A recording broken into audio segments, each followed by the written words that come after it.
Hey guys, in this video, I will show you how to apply grunge effect in Canva. All right, let's begin. First, open Canva and go to the Upload section. Upload the image you want to edit and add it to your canvas. Click on the image to select it. Next, go to Elements and search for Grunge Frame. Switch to the Photos tab and choose a grunge frame style that fits your design. Add it to the canvas so the rough texture appears around the image edges. Now open the Apps panel and search for Blend Image. Select the grunge frame and place it on the top layer. Then select your original image and set it as the bottom layer. In Blend Image, choose the Multiply Blend mode and add it to the design.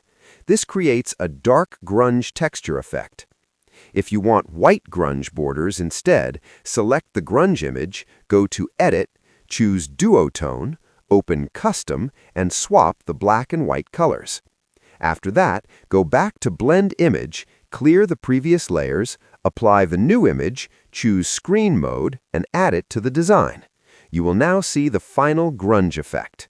So that's basically how you can apply grunge effect in Canva. That's it for this video. Thanks.